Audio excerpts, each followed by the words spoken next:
નમસ્કાર.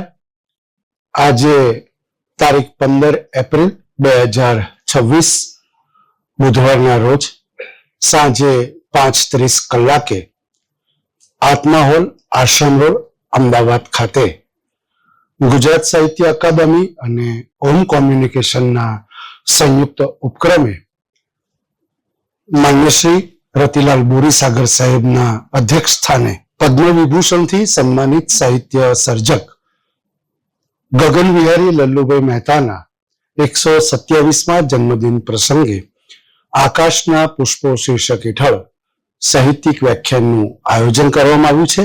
આપ સૌનું સ્વાગત છે.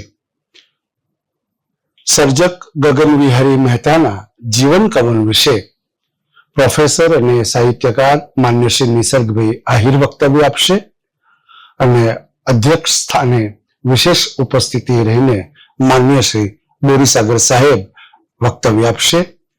તો માન્ય શ્રી નિસર્ગભાઈ આહિર અને માન્ય શ્રી બોરીસાગર સાહેબને વિનંતી કે મંચ ઉપર પોતાનું સ્થાન ગ્રહણ કરે. આપનું સ્વાગત છે. આપ જાણો છો તેમ ઓમ કોમ્યુનિકેશન દ્વારા છેલ્લા 13 વર્ષથી દિવંગત સાહિત્યકારોના જન્મદિન પુણ્યતિથિએ સાહિત્યિક વ્યાખ્યાનનું આયોજન થાય છે. તેમજ દર મહિને શબ્દજ્યોતિ શીર્ષક હેઠળ હયાત સાહિત્યકારના જન્મદિનની ઉજવણી થાય છે. સાથે સાહિત્યના વિશિષ્ટ કાર્યક્રમો જેવા કે સાહિત્ય પંચામૃત, સંસ્કૃત પર્વ, સંત સાહિત્ય પર્વ, ગુજરાતી આત્મકથાના 150 વર્ષની ઉજવણી, પુસ્તક પરિચય, શબ્દ સંપદા જેવા વિશેષ કાર્યક્રમોનું આયોજન પણ થતું હોય છે.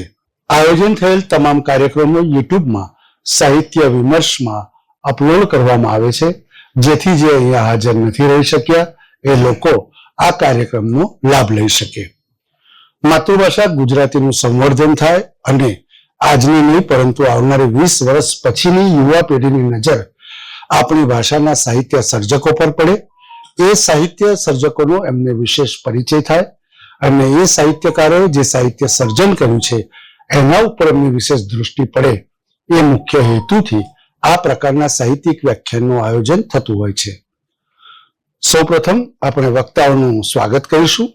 માન્ય શ્રી રોહિણીબેનને વિનંતી કે બોરીસાગર સાહેબનું સ્વાગત કરે.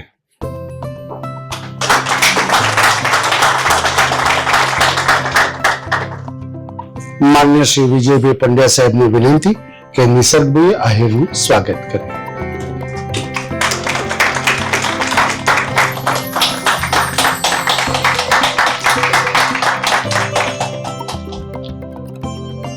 આભાર રોહિણીબેન, આભાર વિજયભાઈ. આનંદની વાત એ છે કે આજે સાહિત્ય સર્જક ગગન વિહારી મહેતાના કુટુંબીજનો માન્ય શ્રી રોહિણીબેન, માન્ય શ્રી સ્વાતિબેન, માન્ય શ્રી સોહનભાઈ અહીંયા ઉપસ્થિત છે. એનો વિશેષ આનંદ પ્રગટ કરું છું અને એમને વંદન સાથે એમનું સ્વાગત કરું છું. કાર્યક્રમની રૂપરેખા કંઈક આ પ્રકારે રહેશે. સૌ પ્રથમ ગગન વિહારી મહેતાના જીવન કવન વિશે માન્ય શ્રી નિસર્ગભાઈ આહિર વક્તવ્ય આપશે અને ત્યારબાદ અધ્યક્ષીય વક્તવ્ય માન્ય શ્રી બોરીસાગર સાહેબનું રહેશે. બંને વક્તાઓના વક્તવ્યની વચ્ચે સંચાલકની કોઈ ભૂમિકા રહેશે નહીં, જેની ખાસ નોંધ લેવા વિનંતી. વક્તાશ્રીના વક્તવ્ય પહેલા અને વક્તવ્ય બાદ અચૂક આપણે વક્તાશ્રીનું તાળીથી અભિવાદન કરીશું એવી નમ્ર વિનંતી. તો ખૂબ તાળીઓના સન્માન સાથે માન્ય શ્રી નિસર્ગભાઈને વિનંતી, આપ આવો અને વક્તવ્યનો પ્રારંભ કરો. સ્વાગત છે. નમસ્કાર. ગુજરાત પુણ્યભૂમિ છે, એમ ગુજરાત સંસ્કાર ભૂમિ પણ છે. સાથે ગુજરાત વિશ્વ સ્તરે પોતાનું નામ ક્યાંક ને ક્યાંક અંકિત કરે એવું સત્વ પણ ધરાવે છે. આજનો પ્રસંગ મને એટલા માટે બહુ જ અનોખો લાગે છે કે 15મી એપ્રિલ 1900માં અમદાવાદમાં જન્મેલા એવા ભાવનગરના એક અત્યંત સમૃદ્ધ, તેજસ્વી, પ્રખર વક્તા એવા રાજદ્વારી પુરુષ અને જેમણે ભારતના ઉભરતા એવા ઇતિહાસમાં પડદાની પાછળ રહીને કામ કર્યું છે એવા એક વ્યક્તિને આપણે પહોંચવા જઈ રહ્યા છે. ખૂબ આનંદની વાત છે કે 1954માં એમને પદ્મભૂષણ આપણે બધા જાણીએ છીએ કે પદ્મશ્રી, પદ્મભૂષણ અને પદ્મવિભૂષણ એ 3 મોટા પદ્મ પુરસ્કાર છે. એમનાથી એમને સન્માનિત કરવામાં આવ્યા હતા. અને 1959માં પદ્મવિભૂષણ, જે ભારતનો બીજા ક્રમનો એવો એ સન્માનીય આભૂષણ કહી શકાય તે પ્રકારનો એવોર્ડ એમને પ્રાપ્ત થયેલો. અને વિશેષ આનંદ એ છે કે એ ગુજરાતના પહેલા એવા વ્યક્તિ હતા જેમને પદ્મવિભૂષણ પ્રાપ્ત થયેલો. એટલે આ ખૂબ આનંદની વાત છે આપણા માટે. એમ થોડું આપણે વાત કરીએ કે કેવા કેવા કુટુંબોએ ગુજરાતને સમૃદ્ધ કર્યું છે. તો ભીમરાવ ભોળાનાથ, એમના દીકરી સત્યવતી, એમના મમ્મી થાય. લલ્લુભાઈ શામળદાસ, એમના પિતા ગગનવિહારી મહેતાના પિતા. અને શામળદાસ તત્વસિંહજી ગોહિલ, જે ભાવનગરના રાજવી, એના દિવાન હતા. અને આપણે બધા જાણીએ છીએ કે ભાવનગરની શામળદાસ કોલેજ એ એમના દાદાના નામ પરથી સ્થાપિત થયેલી, જે કોલેજમાં ગાંધીજી અભ્યાસ કર્યો હતો. રમણભાઈ નીલકંઠ આપણા માટે બહુ જ આદરપાત્ર નામ છે. એમના પત્ની વિદ્યાગૌરી નીલકંઠ અને એમના 3જા નંબરના પુત્રી સૌદામિનીબેન, એમની સાથે ગગનવિહારી મહેતાના લગ્ન થયા હતા. અને ભારતીય સહકારી સેવા એમાં જેમનું બહુ મોટું યોગદાન છે. બેંક ઓફ બરોડામાં મોટું યોગદાન છે. લલ્લુભાઈ મહેતા એમના પિતાશ્રી. તો આ સંસ્કારો બધા ગગનવિહારી મહેતામાં ક્યાંક ને ક્યાંક આવે છે. એટલે આજથી 100 વર્ષ પહેલા એમણે ગુજરાતી હોવાનું ગૌરવ સ્થાપિત કરેલું. પિતાનો બહુ મોટો કારોબાર અને મુંબઈ સાથે આવન જાવન, એટલે મુંબઈમાં ભણ્યા ન્યૂ ઇંગ્લિશ સ્કૂલમાં ગગનવિહારી મહેતા. એલ્ફિન્સ્ટન કોલેજ જે છે, એલ્ફિન્સ્ટન કોલેજ, એમાંથી તેમણે BA કર્યું. અને પછી લંડનની સ્કૂલ ઓફ ઇકોનોમિક્સ, ત્યાં તેઓ ભણવા જાય છે. કમનસીબે તબિયત સારી નથી રહેતી એટલે પાછા આવે છે. પણ ફરીવાર 1928માં તેઓ એક થીસીસ લખે છે અને ડોક્ટર સર્વપલ્લી રાધાકૃષ્ણને થીસીસને વખાણે છે. તો આ બધું મને લાગે છે કે એ જમાનાથી 100 વર્ષ પહેલા એમને આ બધું એવું સ્થાપિત કરી દીધેલું, જે આપણે ગુજરાતી હોવાના નાતે ગૌરવ થાય એ પ્રકારની બીનાઓ, ઘટનાઓ ઘટવી શરૂ થયેલી.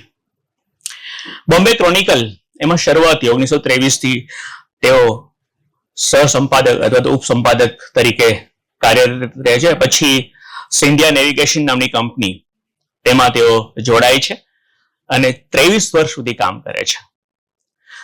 આ દરમિયાન એમણે એટલી બધી પ્રવૃત્તિઓ કરી. મારી પાસે બહુ લાંબુ લિસ્ટ છે કે એક વ્યક્તિ પોતાના કાર્યકાળ દરમિયાન કેટલું કેટલું કરી શકતી હોય છે. તો પહેલા થોડી ભૂમિકા બાંધી દો જીવન વિશે, પછી આપણે આગળ જઈએ. સ્વદેશી વહાણવટાને ઉત્તેજન મળે તે માટે અને દેશનું ધન પરદેશ ખેંચાઈ જતું રોકવા ઘનિષ્ઠ પ્રયત્નો કર્યા. ભારતીય જળસીમા ભારતીય વહાણો માટે જ અનામત રહે તે માટે ઘણી જહેમત ઉઠાવી.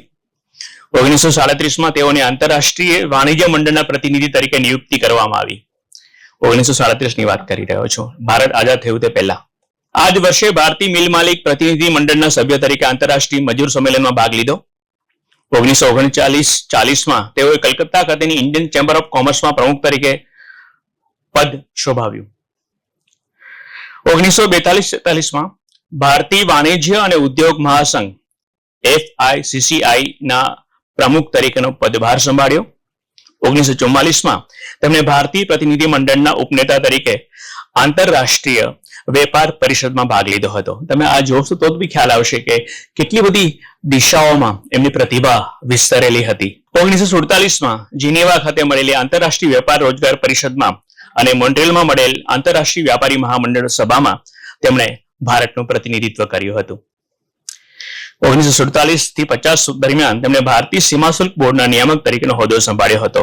ઉપરાંત 1947ની બંધારણ સમિતિના સભ્યપદે પણ તેઓએ સેવા આપી હતી.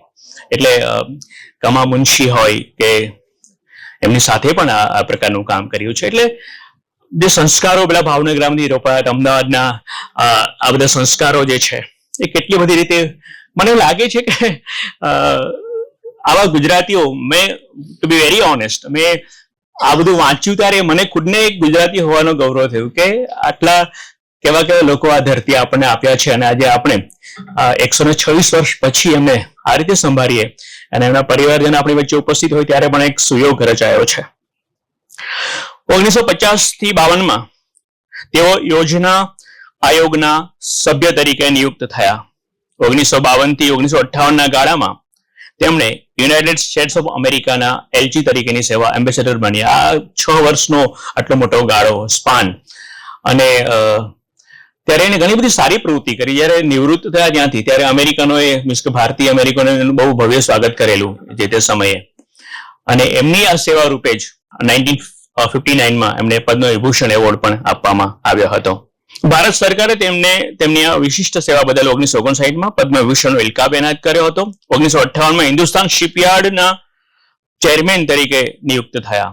આ બહુ મોટો મુદ્દો, એટલે સિંધિયા નેવિગેશનમાં હતા એ જ એમની આ સેવા અહીંયા લાભમાં લેવામાં આવી.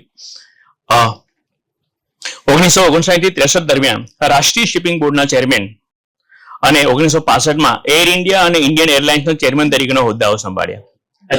તમે જુઓ, એને સ્પાન તો જુઓ તમે, ક્યાં શિપિંગ હોય, ક્યાં એરલાઇન્સ હોય, ક્યાં અમેરિકાના એલચી તરીકેની મહત્વની જવાબદારી હોય, કે આયોજન પંચ હોય આપણું, એમાં સેવાઓ આપી હોય, આપણી બંધારણ સભાના.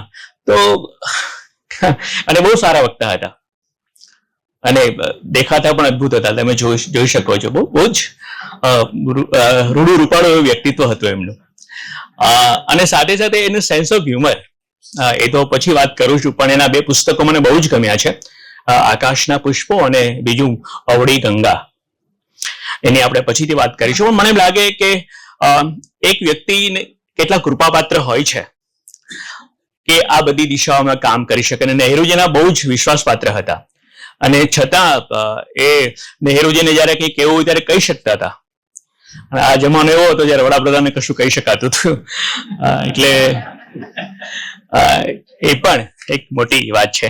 એમનું મોહક વ્યક્તિત્વ, ચારુતા અને વિનોદવૃત્તિને લીધે ટેરિફ કમિશન અને પ્લાનિંગ કમિશનમાં સૌથી લાયક વિશિષ્ટજન તરીકે તેમની પસંદગી થઈ. તો એવા 2 મહત્વના હોદ્દાઓ ત્યાર પછી પણ સંભાળ્યા. સ્વતંત્રતા મળ્યા પછી ભારત ઝડપી ઔદ્યોગિકીકરણ ઈચ્છતું હતું, પરંતુ તે માટે જરૂરી વિદેશી હુંડિયામણની તીવ્ર તંગી હતી. આ સમસ્યાને હલ કરવા માટે 1958માં ICICI લિમિટેડની સ્થાપના કરવામાં આવી. આ સંસ્થાનું મહત્તમ ભંડોળ વિદેશી ચલણોમાં, ખાસ કરીને ડોલર, પાઉન્ડ, દુશ્માર્ક, ફ્રેન્ક, યેન વગેરેમાં હતું, જેથી ઉદ્યોગોને જે તે ચલણોમાં સહાય ઉપલબ્ધ કરાવી શકાય. તો લંડન સ્કૂલ ઓફ ઇકોનોમિક્સનો અનુભવ અહીંયા કામ લાગ્યો. મને હંમેશા એવું લાગ્યું છે કે ભારત જયારે આઝાદ થયું ત્યારે અનેક પ્રતિભાઓ ધરાવતું હતું, અને અનેક ક્ષેત્રોમાં કામ કરનારા એવા તેજસ્વી હિરલાઓ આપણી પાસે હતા. એને કારણે આપણે બહુ સુંદર શરૂઆત કરી શક્યા. બધા જાણીએ છીએ કે જયારે ભારત આઝાદ થયો ત્યારે આપણી દશા અને દિશા શી હતી. તો એમાંથી આવા કેટલા બધા લોકોનું બહુ મોટું યોગદાન છે. હું કન્ટ્રીબ્યુશન શબ્દ વાપરું છું, માત્ર કામ કર્યું એમ નહીં કહું. અને આ કન્ટ્રીબ્યુશન આપણે જયારે ટોટાલિટીમાં જોઈએ ત્યારે ખબર પડે કે જેમ ગાંધીજી પાસે આખી ગેલેક્સી હતી, એ તો ગાંધીજી એટલા, મને હંમેશા એવું થાય કે ક્યાંથી લોકો આવતા હતા. અને તો આ ભારત છે. તો આવા એક ગુજરાતીએ ભારતને આ રીતે પણ સમૃદ્ધ કર્યું. એનું વિઝન જે છે, એનું મિશન જે છે, એ ક્યાંક ને ક્યાંક આપણે કદાચ પ્રત્યક્ષ ખબર નથી, પણ બહુ મોટું યોગદાન, કન્ટ્રીબ્યુશન છે. જયારે બધું વાંચીએ છીએ, જોઈએ છીએ, ત્યારે ખબર પડે કે અનેક દિશાઓમાં એમની પ્રતિભાએ ભારતને ક્યાંક ને ક્યાંક કશુંક રૂપાળું અર્પણ કર્યું છે.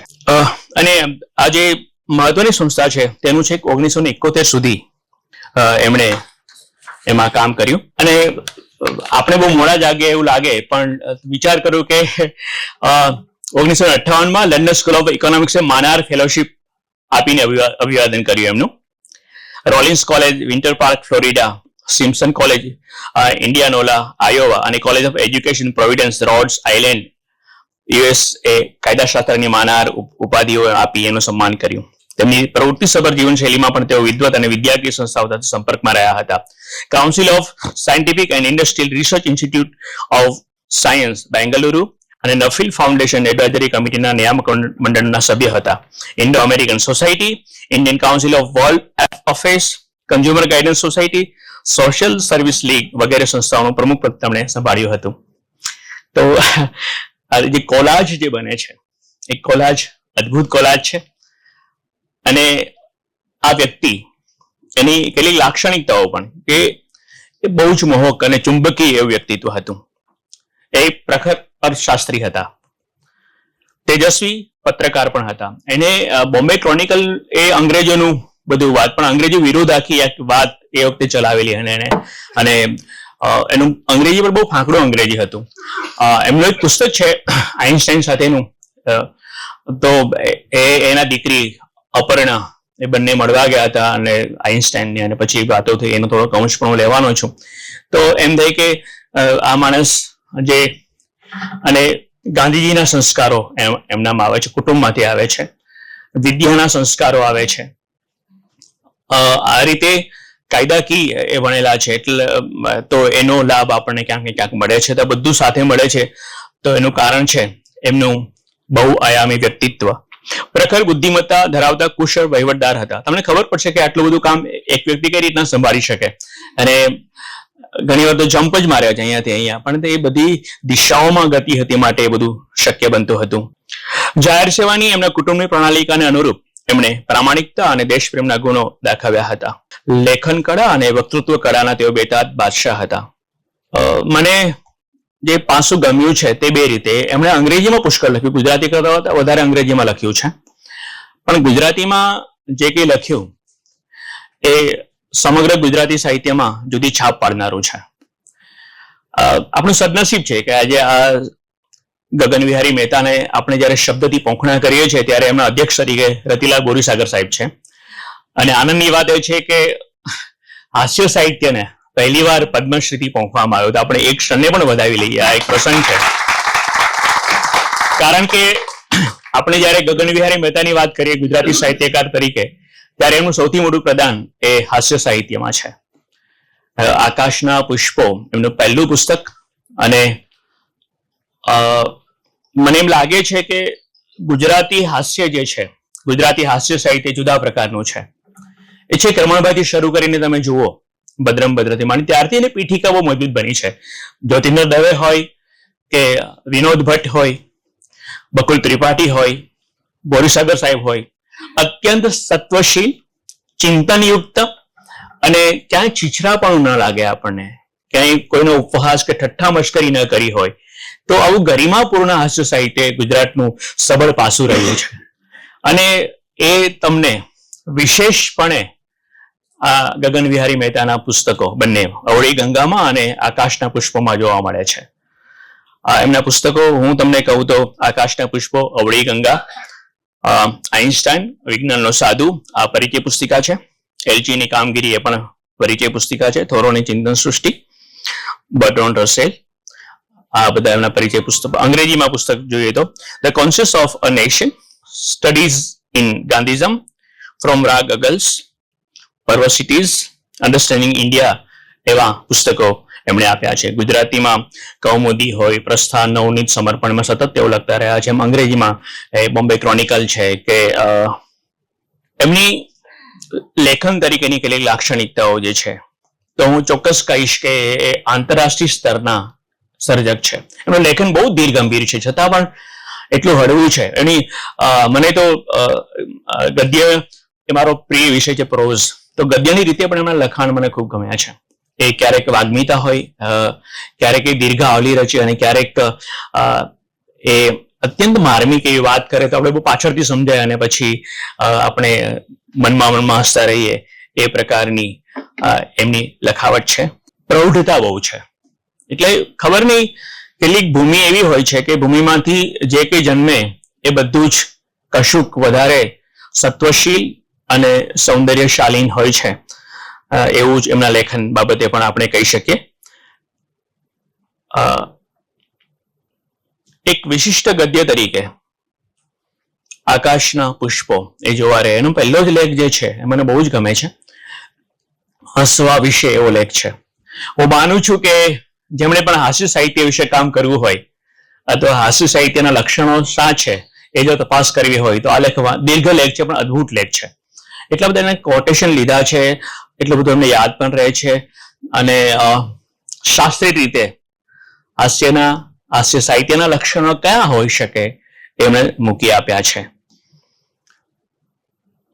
અવળી ગંગાની પ્રસ્તાવના જ્યોતિન્દ્ર દવે લખી છે. જ્યોતિન્દ્ર દવે બહુ સારી વાત કરે છે કે પ્રસ્તાવના લખવા માટે ઘણીવાર લોકો વાંચતા નથી હોતા, ક્યારેક સારું લખવું પડે એવું પણ હોય છે.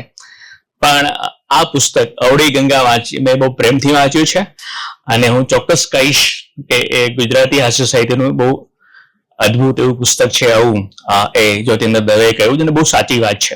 એટલા બધા આયામો છે એમના. એ ક્યારેક કોઈ પાત્ર લઈને વાત કરે છે. આપણે કહેવતો વિશે બહુ સુંદર લેખ લખ્યો છે કે હવે કહેવતો કેમ નથી આવતી. અને આ પ્રશ્ન પણ માર્મિક છે કે અદ્ભુત કહેવતો એ આપણા લોક સાહિત્યમાં લોકોના કંઠે છે અને હવે કેમ કશું નથી આવતું. એની તાત્વિક ચર્ચા કરતા કરતા આપણને હસાવ્યા છે કે એ કેટલાક નવા શબ્દો એની પરિભાષા ઊભી કરે છે. એ કેટલાક દૃષ્ટાંતો કહેવાનો છું. એ ઉપરાંત એ આપણા પૌરાણિક સાહિત્યને વચ્ચે લાવે છે, કાલ્પનિક સંવાદો રચે છે. એ નચિકેતા વિશે હોય કે યુધિષ્ઠિર વિશે હોય, આવું ઘણું બધું એમણે કીધું. એટલે વૈવિધ્ય પુષ્કળ છે એમના લેખોમાં. એટલે કમનસીબે આ બધા પુસ્તકો અપ્રાપ્ય છે અત્યારે, પણ મને એમ લાગે છે કે કોઈ આ બે પુસ્તકો તો છાપવા જ જોઈએ, પુનઃમુદ્રણ કરવું જોઈએ એનું. અને ગુજરાતી હાસ્ય સાહિત્ય એની સમૃદ્ધિમાં એનું કેટલું મોટું યોગદાન છે ગગન વિહારી મહેતાનું, એ આપણે જાણવું જોઈએ. એટલે મને એમ લાગે છે કે મનીષભાઈ એમ કહ્યું ને કે હાસ્ય સાહિત્ય માટે પદ્મ વિભૂષણ મળ્યો, પણ એ રાજદ્વારી સેવા માટે એનો હતો. પણ ક્યાંક એનું મૂળ કે આપણી ગુજરાતની જે સમૃદ્ધ પરંપરા છે હાસ્ય સાહિત્યની, એમાં ક્યાંક રહેલા હશે અને સરકારશ્રીએ આ બધી નોંધ લીધી હશે એવું પણ હું માનું છું. આ બધી જયારે વાત કરું ત્યારે મને એમ ચોક્કસ લાગે કે મારે દૃષ્ટાંતો સાથે વાત કરતા શૈલીની પણ તમને મજા પડશે. મર્મ છે, નર્મ છે, કટાક્ષ છે, આ બધા એમના કેટલાક ગુણો છે. પણ મેં તમને કહ્યું તેમ એનું પહેલું પુસ્તક એ આકાશના પુષ્પ અને પહેલો જ લેખ હસવા વિશે, એમાંથી થોડું લઈને વાંચું છું. આ આખો લેખ ગંભીર છે છતાં પણ ક્યાંક ક્યાંક વચ્ચે માર્મિક હાસ્ય આવે છે. બહુ શાસ્ત્રીય લેખ છે હાસ્ય સાહિત્ય વિશેનો. પરંતુ આ બંધ ઉઠાવનારા લોકો વિસરી જાય છે અને ઘણીવાર એવું પણ બને છે કે અમુક સંજોગોમાં આપણને પુષ્કળ હસવું આવે છે. પરંતુ એ હાસ્યરસ તે વખતના સંજોગો ઉપર આધાર રાખતો હોય, ત્યાર પછી કોઈ ત્રાહિત માણસને એની વાત કહેવાથી ફરી એ રસનો ઉપભોગ થઈ શકતો નથી. કારણ કે એના એ સંજોગો ફરી બરાબર ઉપજાવી શકાતા નથી. આવા પ્રકારની અસંગતિ ભાષામાં આવવાથી પણ હાસ્ય ઉત્પન્ન થાય છે. શબ્દોની ગોઠવણમાં વિરોધ હોય, વિચિત્ર પ્રકારનું સાનિધ્ય હોય કે પરાકાષ્ઠાને બદલે ઉલટા પ્રકારની વાક્ય રચના હોય, તે સર્વમાં અસંગતિને લીધે હાસ્યની નિષ્પત્તિ થાય છે. ઉદાહરણ તરીકે કવિઓ, સાહિત્યકો, વિચારકો અને બબૂચકો એ વાક્યમાં વિચારકો પહેલાની શબ્દ પરંપરાને લીધે છેલ્લા પ્રકારના મનુષ્યો કરતા કોઈક વધારે ઉચ્ચ કે એવી જ કોટીનું નામ આવશે એમ આપણે સ્વાભાવિક રીતે ધારીએ, તેને બદલે તેથી તદ્દન વિરોધી પ્રકારનું નામ આવવાથી આપણને સહસા હસવું આવી જાય છે. એ જ પ્રમાણે તેઓ બહુ પુણ્યશાળી અને જાડા હતા. એ વાક્યથી જે હાસ્ય ઉત્પન્ન થાય છે તેનું કારણ એ છે કે જ્યારે પુણ્યશાળી માણસના નૈતિક લક્ષણનું ભાન કરાવે છે, ત્યારે એ જ ઉક્તિના બાકીના અર્ધ ભાગમાં મનુષ્યના શારીરિક લક્ષણનું વર્ણન કરવાથી અસંગતિ ઉદ્ભવે છે. આવા પ્રકારની શબ્દ રચનાથી ઉદ્ભવતા હાસ્ય વિશે બર્ગસોએ એક સરસ નિયમ આપ્યો છે. A comic meaning is invariably obtained when an absurd idea is fitted into a well-established phrase form. એટલે કે જ્યારે કોઈક સુવ્યવસ્થિત વાક્ય રચનામાં એકાદ વિચિત્ર વિચાર ગોઠવી દેવામાં આવે છે ત્યારે અવશ્ય હાસ્યજનક અર્થ નિષ્પન્ન થાય છે. એક ખંડ વાંચ્યું છે તો ખબર પડશે એની કઈ રીતના એસ્ટાબ્લિશ કરે. એટલા બધા દૃષ્ટાંતો આપીને આ હાસ્ય કઈ રીતના નિષ્પન્ન થાય છે એની લાક્ષણિકતાઓને આપ્યા છે. મને લાગે છે કે હાસ્ય સાહિત્ય વિશે મારું જેટલું વાંચન છે એટલું એમાં મને આ એક અદ્ભુત લેખ લાગ્યો છે. બોરીસાગર સાહેબનો પણ એક સારો લેખ મેં છાપ્યો છે હાસ્યના લક્ષણો વિશેનો. એ પણ મને કમ્પેરેટિવલી જોતો ત્યારે મને મજા પડી એમને. બીજો આકાશના પુષ્પનો બીજો જે હાસ્ય લેખ છે એ વહેલા ઉઠવા વિશે. મને એમ લાગે કે એક જ મુદ્દો લઈને, એટલું લાંબુ લખી શકે છે આ માણસ. તો મને લાગે કે કેટલું બધું એના જીવનમાંથી આવતું હશે. અને સાહજિક આવે છે બધું, કારણ એક જ મુદ્દો લઈને એટલે આકાશના પુષ્પો આખો સંગ્રહ છે, એમાં દીર્ઘ લેખો છે, પછી અવળી ગંગામાં નાના નાના લેખો થયા છે, પણ આમાં તો એટલું મને મજા પડી ગઈ કે કયા વિષય લઈને એને આટલી વિદ્વત્તાપૂર્ણ, એટલે મેં કહ્યું બહુ ગંભીર પણ એટલા જ છે. આછકલા એને લાગે, છીછરાપણું ન લાગે, તાત્વિક ચર્ચા કરતા હોય એ રીતે વાતને માંડે ને પછી એમાંથી હાસ્ય નિષ્પન્ન થતું જાય. વર્ષા ઋતુમાં સ્નેહની લાગણી તીવ્ર થાય છે, પરંતુ વાદળા ઘેરાયા હોય તે વખતે આળસ પણ કઈ ઓછી પ્રિય નથી લાગતી. મલ્હાર રાગના ગીતોમાં પણ ઘણું ખરું પ્રિયજનના ઘેર પાછા ફરવાની જ વાત હોય છે, ખેતરોમાં જવાની નહીં. તો એટલે આવું મૂકતા જાય છે બધું. એ જ દેખાડે છે કે પ્રાચીન કાળથી ચોમાસું નિવૃત્તિ માટે જ સર્જાયું છે, અને શિયાળો ખૂબ ઠંડી પડતી હોય છતાં સવારે કોઈ કામ પ્રસંગે બહુ વહેલા ઉઠવું પડે એ કારમું લાગે છે, તે કોણ નથી જાણતું. કેટલાક ડાયા લોકો કહે છે કે એ તો શરૂઆતમાં જરા અણગમો આવે, ઉઠ્યા પછી તો ઘણી પ્રફુલ્લતા રહે, પણ આ તો જૂની દલીલ છે. ઉગ્ર અપવાસ કરનાર પણ કહે છે કે એકવાર અપવાસ કરી જવો પછી ભૂખ પરના સંયમથી કેટલો સંતોષ થાય છે ખબર પડશે. કોણ જાણે મનુષ્ય સ્વભાવનું એક એવું લક્ષણ હશે કે જાતે હેરાન થયા પછી દરેક માણસ બીજાને પણ હેરાન થવાની સલાહ આપે છે. એટલું જ નહીં પણ પોતાની ભૂલને નૈતિક રૂપ પણ આપે છે. તો આવું તો બધું આવ્યા કરે છે. કહેવતમાં સુધારો, તો જો કહેવતમાં સુધારોમાં એટલે ઘણી બધી કહેવતો બદલાય છે સમાજ પ્રમાણે. એની આખી તાત્વિક વાતો બહુ સારી વાતો છે બધી, એક એક કહેવત લઈને કહે છે, પણ એની ભૂમિકા બાંધે પણ મજાની છે. કહેવત 70 વર્ષ ઉપરના માણસની ઉક્તિ છે એવી હોનોલુલુની ભાષામાં એક કહેવત છે, અને ન હોય તો હોવી જોઈએ, ઇન્ટુ બ્રેકેટ લખે છે. ફરી વાર કહું છું, કહેવત 70 વર્ષ ઉપરના માણસની ઉક્તિ છે એવી હોનોલુલુની ભાષામાં એક કહેવત છે, ઇન્ટુ બ્રેકેટ, અને ન હોય તો હોવી જોઈએ. જે પરથી સિદ્ધ થાય છે કે વૃદ્ધ મનુષ્યની ઉક્તિ એ કહેવતની સાચી વ્યાખ્યા છે. ઘણું ખરું પૌત્ર કે પૌત્રીને અથવા પૌત્રની વહુને શિખામણ રૂપે કે ઠપકા રૂપે કહેલા વડીલના વચનો એમના વંશજો, આડોશી પાડોશીઓ તથા સગા સંબંધીઓ ફરી ફરીને વાપરે છે, અને એ રીતે એક ડોસાનું આકસ્મિક વાક્ય લોક સાહિત્યનું અપૂર્વ અંગ બની જાય છે. આવા વૃદ્ધોના વાક્યો અર્વાચીન કાળમાં અશક્ય છે. એ સુવિદિત છે કે હિન્દના લોકોનું સરેરાશ આયુષ્ય 23.6 વર્ષનું છે. એમ વસ્તી પત્રકનો અભ્યાસ કરીને, ઇન્ટુ બ્રેકેટ કે કર્યા વગર, પત્રકારોએ તથા રાજકીય ક્ષેત્રમાં જજુમતા નેતાઓએ આપણને કહ્યું છે. આથી 70 વર્ષના ડોસાઓ ગણ્યા ગાંઠ્યા જ હોય છે, અને હોય તો પણ હિન્દમાં ભૂખમરો એટલો છે, ઇન્ટુ બ્રેકેટ જુઓ રમેશચંદ્ર દત્તના પુસ્તકો, એક લાડુ ભટ્ટની આત્મકથા તથા પ્રોફેસર ખુશાલ શાહના નાટકો, કે કહેવતો સર્જવા જેટલી શારીરિક શક્તિ કે મનોબળ એમનામાં હોતું નથી. આખી વાતને કહે કે 70 વર્ષના લોકો થાય પછી જ કહેવતો સર્જાય, પણ એ નથી હોતું. એમ કેમ, તો એની વાત કરાવતા કરાવતા આપણે હસાવી જાય છે. પરંતુ એ સર્વ એમનામાં હોય તો પણ વૃદ્ધો માટેનું માન હવે એટલું ઓછું થઈ ગયું છે કે એ ઉંમરના પુરુષોને હવે તો રિટાયર કરી પેન્શન ખાતા બનાવી દેવાય છે. એટલે એમના વચનોમાં બોધનો ભંડાર હોઈ શકે એ આજકાલના ઉદ્ધત યુવાનો સ્વીકારે જ નહીં. બુદ્ધિ અને ઉંમરને સંબંધ હોઈ શકે એ વાત આજકાલના યુવકોને અમાન્ય છે. મારા એક મિત્ર તો હંમેશા કહે છે કે અનુભવ કંઈ ઘણો જીવવાથી મળતો નથી. તો મુંબઈની હાઈકોર્ટની દિવાલો એમાંના વકીલો કે ન્યાયાધીશો કરતા વધારે ડાયી હોય, કારણ કે એને વધારે લાંબો અનુભવ છે. જ્ઞાન ગ્રહણ કરવાની શક્તિ ઉંમર સાથે ઘણીવાર વધતી નથી પણ ઘટે છે. તો પછી શા માટે વૃદ્ધોને કહેવતો ઘડવાની છૂટ આપવી અને એનો ઇજારો સોંપી દેવો, એમ યુવકો પૂછે છે. રંગમુનિષા 2 લેખો છે. એટલે આ માનું નિરીક્ષણ શક્તિ બહુ અદભુત છે. રંગમુનિષાને જે રીતે જોયું છે, આવું તાદૃશ થાય આપણે બધું એની ગલીઓમાં ફરતા એવું લાગે, ત્યાંના લોકો વિશે આપણે બધું જાણતા થઈએ. એમાંનો એક પરિચ્છેદ વાંચું છું. રંગૂનના દૃશ્યો એ નામનો લેખ છે. પરંતુ હિન્દમાં વસનારાઓને રંગૂનનો પુષ્કળ મોહ હોય છે. જે રીતે લગભગ દર મહિને ફંડ ઉઘરાવવા કોઈને કોઈ આવી પહોંચે છે, એ ઉપરથી લાગે છે કે બર્મામાં પૈસાના ઝાડ ઉગતા હોય, એમ આપણી બાજુના લોકોની માન્યતા છે. દેશબંધુ દાસ ફંડથી માંડીને તે તળાજા આગળ ધર્મશાળાની ભીત બંધાવવાના ફંડ સુધી દરેક પ્રકારના ફાળા માટે આશાવાદીઓ અહીં આવે છે. લગભગ રોજ બજારમાં કોઈ પ્રયોજન માટેનો ખરડો ફરતો જ હોય છે અને રંગૂન નિવાસીઓ એવા પરોપકારી અને નિસ્વાર્થી છે કે તેઓ પોતાની સંસ્થાઓના ભોગે પણ સર્વ કોઈને સહાય કરે છે. ભિન્ન ભિન્ન ગામડાઓની રાષ્ટ્રીય શાળાઓ ચલાવવા પૈસા મળે, પરંતુ અહીં ગુજરાતી નિશાળ શરમ અને શોખ ઉપજાવે એવી સ્થિતિમાં ચાલ્યા કરે.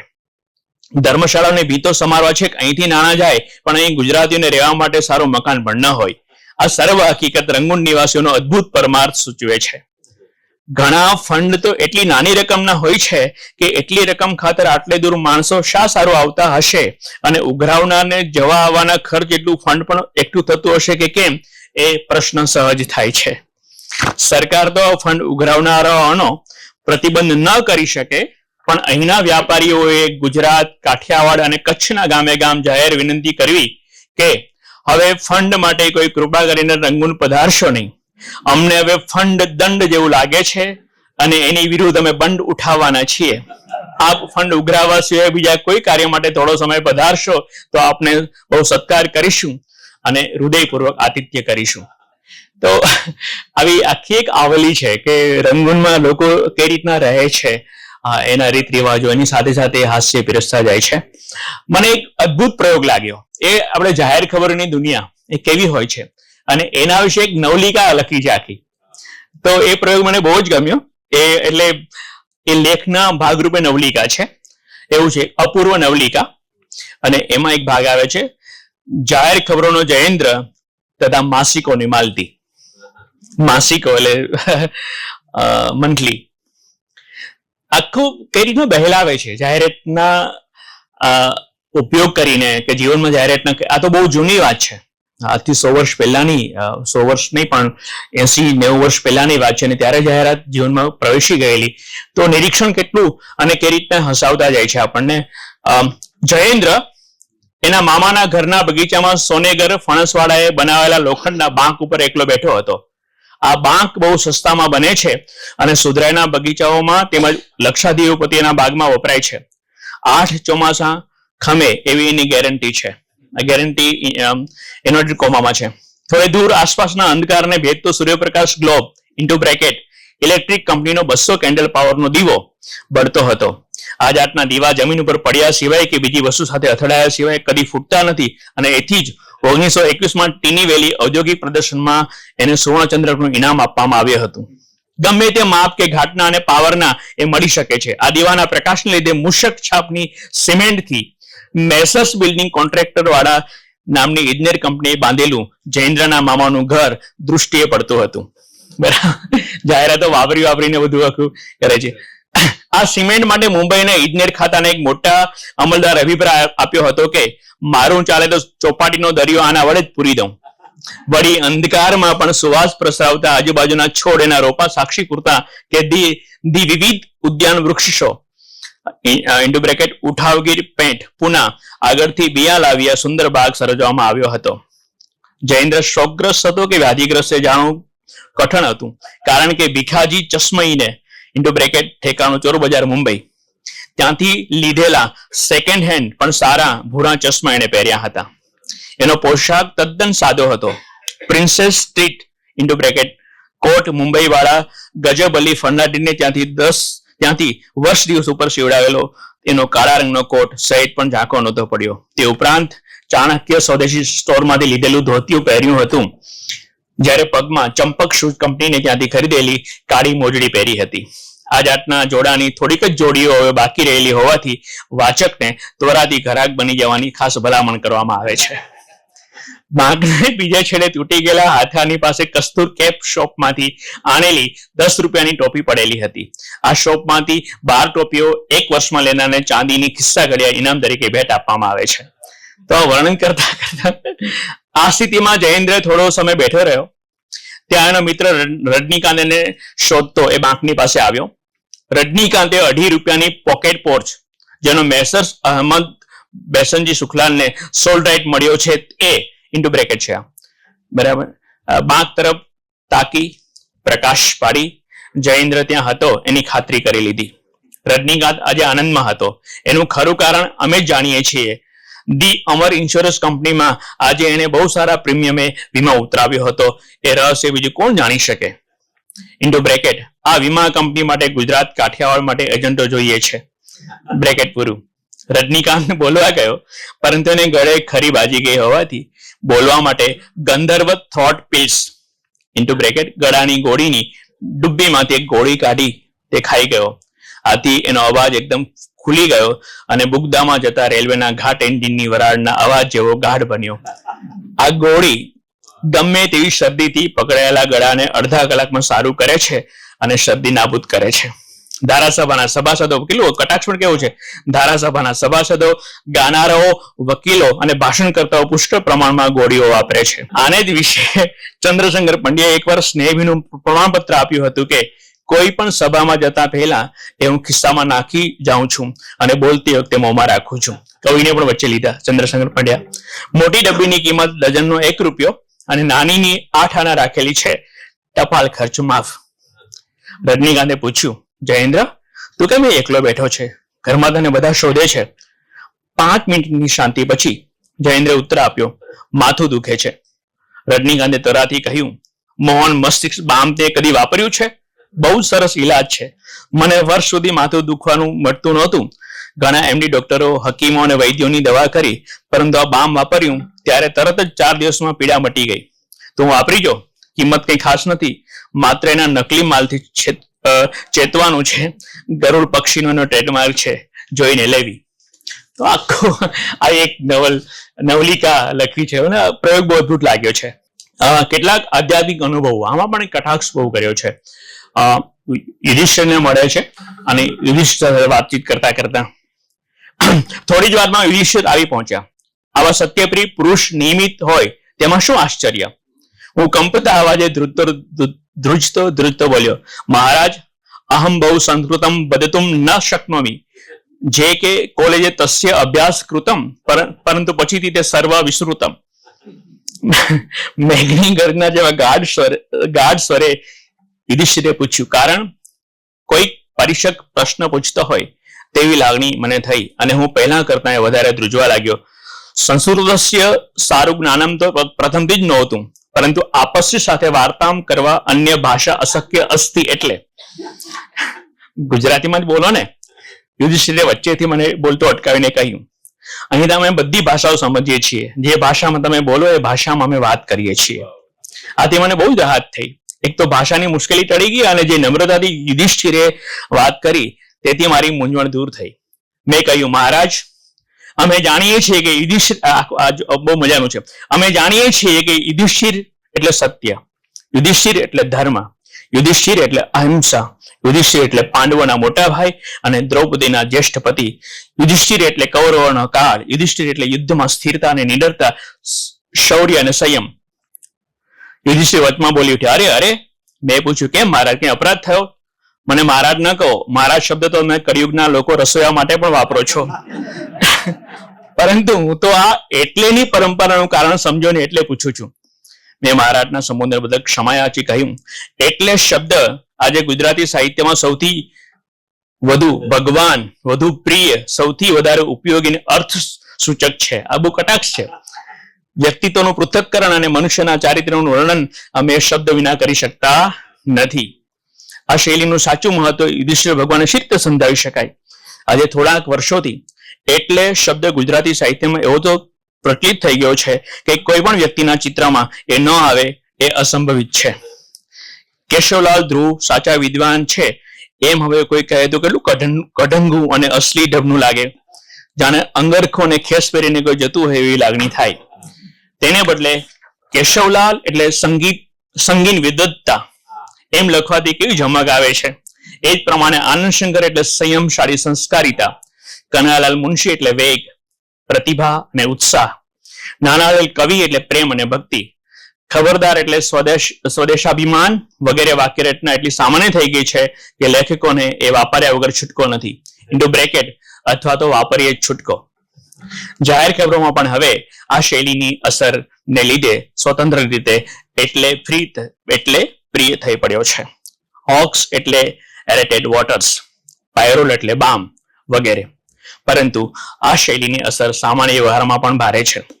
એકવાર મારા મિત્ર સાથે ચની રોડના સ્ટેશન પર વાત કરતો હું ઉભો હતો ત્યારે મારા મિત્રે અચાનક કહ્યું, વિચારશીલ વિવેચન ચાલ્યું. હું કઈ સમજ્યો નહીં એટલે ગભરાઈને મેં આસપાસ જોયું તો દૂર કૌમુદીના અંકો હાથમાં લઈ ઉભેલા વિજયરાય વૈદ્યને જોયા. મારી મૂંઝવણ જોઈને મારા મિત્ર મારી જડબુદ્ધિની સહાયે ધાયા. વિજયરાય એટલે વિચારશીલ વિવેચન એમ મેં ક્યાંક વાંચેલું એટલે એમને હું જોઉં છું ત્યારે એવી જ રીતે સંબોધું છું. કેવું? વિચારશીલ વિવેચન. તમને કોઈ કહે કે પ્રાણલાલ એટલે સારાભાઈ તો તમે પ્રાણલાલને એ નામે ન સંબોધો? તો પછી હું શા માટે આમ ન કહું? પરમ દિવસે જ બટુભાઈ ઉમરવાડિયાને હું મળ્યો હતો ત્યારે મેં એમને કહ્યું હતું, કેમ છો રસિક એકાંકી નાટક? ઇન્ટુ બ્રેકેટ, કારણ કે ઉમરવાડિયા એટલે રસિક એકાંકી નાટક એમ મેં વાંચ્યું હતું અને તેમણે એ સંબોધનનો ઉત્તર સુધા વાળ્યો હતો. પરંતુ આ બધું યુધિષ્ઠિર ભગવાનને મારાથી શી રીતે સમજાવાય?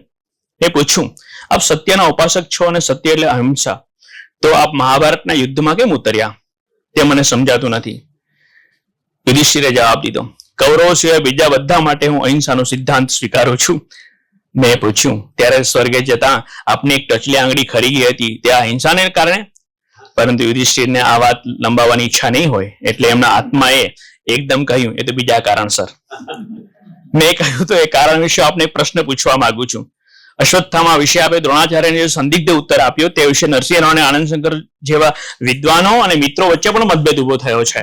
તો એમાં સાચી હકીકત શી હતી અને આપનો બચાવ શો તે કૃપા કરીને કહેશો? આપ અશ્વત્થામા હત જ બોલેલા કે ધીમેથી હસતી ઉમેરેલું? આવું ઘોર અસત્ય કટોકટીના પ્રસંગે પણ આપ બોલો તે અમારાથી નથી માનાતું. અને એ સાચી વાત છે કે આપનું પણ ન માન્યું એટલે દ્રોણાચાર્ય પછી ભીમ પાસે ગયા. આપને કદાચ એક ખબર તો હશે જ કે જેમ આપે આ એક પ્રસંગ અસત્ય બોલી આપના ઉજ્જવળ જીવનમાં એક કલંક આણ્યો છે, એથી ઉલટું જ્યોર્જ વોશિંગ્ટન જે આઇઝનહોવરના અમેરિકાના રાજ્યનો પ્રથમ પ્રમુખ હતો, એણે આખા જીવનમાં માત્ર ઝાડ કાપવા વિશે પોતાના પિતા આગળ એક જ સત્ય બોલીને અદભુત કીર્તિ પ્રાપ્ત કરી છે. એટલું જ નહીં પરંતુ જગતની વાચન માળાઓ માટે એક બોધપાઠ પૂરો પાડ્યો છે. પરંતુ યુધિષ્ઠિરને આ ટીકા કે સરખામણી રૂચ્યા નહીં, કારણ કે બીજી ક્ષણે જરા કર્કશ અવાજ આવ્યો. કેમ, શું છે? મેં કહ્યું, ભગવાન અપરાધ થયો તો ક્ષમા કરજો, પરંતુ આપના જેવા સત્યપ્રિય પુરુષના આત્માને અપ્રિય સત્યો આકરા લાગશે એમ પેલા અજય ઉત્તર આપ્યો. હું ભીમ છું, યુધિષ્ઠિર નહીં. મારા પશ્ચાતાપનો પાર રહ્યો નહીં. મેં જરૂર યુધિષ્ઠિર ભગવાનને કોપાયમાન કર્યા હશે, નહીં તો તેઓ આમ અચાનક રિસાઈને ચાલ્યા ન જાય. હજી તો મારે એમને મહાભારતના સમયના શસ્ત્રો વિશે, વિમાનની રચના વિશે, સત્યની વ્યાખ્યા વિશે, આયોજનનો સત્યમાં સમાવેશ થાય કે નહીં તે વિશે ઘણા પ્રશ્નો પૂછવાના હતા, પરંતુ ભાષણ આપવાના ઉશ્કેરાટમાં હું બધું ખોઈ બેઠો. ભીમ તો ઉતાવળમાં લાગી અને ફરી પ્રશ્ન કર્યો, કેમ, શું છે? જલ્દી કરો. તમારા મિત્રે મને 20 મિનિટ માટે 10 રૂપિયા આપ્યા છે, તે સમય પૂરો થવા આવ્યો છે. મેં કહ્યું, ક્ષમા કરજો ભગવાન, પરંતુ હાલની આ દેશની રાજકીય પ્રવૃત્તિ, સમાજવાદી અને સામ્યવાદીઓના ધ્યેયો, સ્વતંત્ર પક્ષની નીતિ, મહાભારત મહાસભાની પુનર્ઘટના વગેરે પ્રશ્નો વિશે આપ શું ધારો છો તે જાણવાની ઈચ્છા છે. આપનો સંદેશો ઝીલવા અમે તલપી રહ્યા છીએ. ભીમ પ્રચલિત વાતાવરણથી અજ્ઞાત નહોતા. એમને વર્તમાન પરિસ્થિતિનું પૂરેપૂરું જ્ઞાન લાગ્યું. રાષ્ટ્રીય જીવનમાં કોઈ પણ પક્ષ સાથે ન જોડાવાની નીતિ હું પસંદ કરું છું. લોખંડની ઉપજ 1 કરોડ ટન જેટલી 5 વર્ષમાં થવી જોઈએ, એ સાંભળી મારા હર્ષનો પાર રહ્યો નહીં. સનાતન સત્યની શોધમાં તલ્લીન થઈ ગયેલા યુધિષ્ઠિરને આવું જ્ઞાન મેળવવાની ફુરસત ક્યાંથી હોય? એ તો ભીમ પાસે હોય એમ. મેં પૂછ્યું, બીજો કોઈ સંદેશો આપવો છે? હા, ઉત્તર મળ્યો. જો કેટલું બધું મને લાગે કે ગગનવિહારી મહેતાની જે આંખ છે ક્યાં ક્યાં ફરે છે. આખો પ્રસંગ પણ કેટલો અદભુત છે. હા, ઉત્તર મળ્યો. તમારા ગુજરાતી નાટકો અને ચલચિત્રોમાં જેટલો સ્થૂળ શરીરનો મને દેખાડવામાં આવે છે એટલો સ્થૂળ હું કદી નહોતો. એ તમને સૌને કહેવા ક્યારનો તત્પર છું. અહીં તો મારો સૂક્ષ્મ દેહ છે, પણ જયારે હું સ્થૂળ દેહધારી હતો ત્યારે પણ હું સ્થૂળ નહોતો. તમારી રંગભૂમિ પર તો સ્થૂળમાં સ્થૂળ પુરુષને શોધીને એની આસપાસ પણ ગોદડા વીંટીને એને ભીમ બનાવવામાં આવે છે, તે જોઈને મને અત્યંત દુઃખ થાય છે. અને આપણે સરસ કેટલી વાતને જે જોડે છે. મને આ એક કલાકાર તરીકે બી ગમ્યું. જેવી રીતે રાજા રવિવર્માએ એક ચિત્રમાં નારદને આકાશમાંથી નીચે ઉતરતા ચિતર્યા છે, તેમાં પવનને લીધે ઉડતી એમની શિખા ઊંચીને સીધી ચિત્રી છે, તે ઉપરથી દરેક નાટકમાં નારદની શિખા સીધી ચોટી જેવી રાખવામાં આવે છે, એવો જ અન્યાય મને થયો છે. જેટલો પશ્ચાતાપ હરિશ્ચંદ્રને અને નળને અત્યારે થાય છે કે ભીખ માંગવાને બદલે એમણે કાંત્યું હોત કે નાના પાયાના ઉદ્યોગ શરૂ કર્યા હોત તો પોતાનો નિર્વાહ કરી શકત, સ્ત્રીનું શિયર સાચવી શકત અને દરિદ્રતાનો નાશ કરી શકત. એ જ પ્રમાણે મને એવો પસ્તાવો થાય છે કે મારા જીવનમાં અમારા સમયમાં છબી પડાવવાની જો કળા હોત કે અમારા સારા ચિત્રો દોરાયા હોત તો આવો ઘોર અન્યાય મને ન થાત. આ રીતે વાતને વણે છે. આઇન્સ્ટાઈનની જે મુલાકાત લીધી એક નાની પરિચય પુસ્તિકા છે.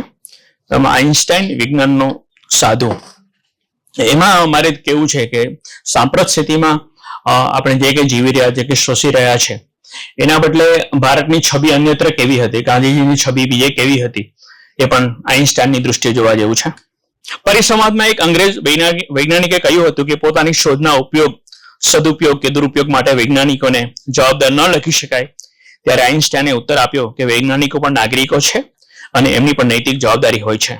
મેં જ્યારે કહ્યું કે બંને પક્ષોને એવી ભીતિ છે કે એ જો પ્રયોગો કરીને શોધખોળ નહીં કરે અને બોમ્બ નહીં બનાવે તો સામો પક્ષ બનાવશે અને પોતાની સ્થિતિ વિકટ થશે, ત્યારે આઇન્સ્ટાઈને માત્ર એટલું જ કહ્યું, તમારા ગાંધીની એ દૃષ્ટિ નહોતી.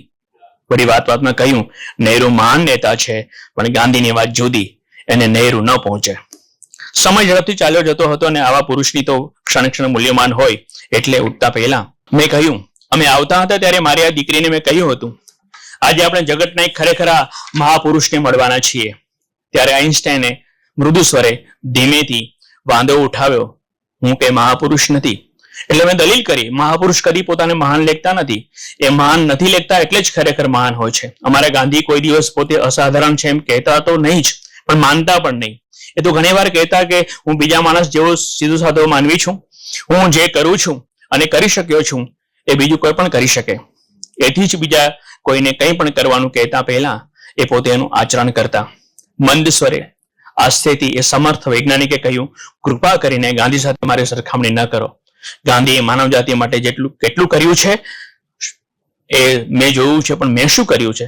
એ ખરું છે કે વિજ્ઞાનના ક્ષેત્રમાં થોડા નિયમો શોધ્યા છે, પણ એવું કામ તો બીજા ઘણા વૈજ્ઞાનિકોએ કર્યું છે, એમાં કંઈ અસાધારણ નથી.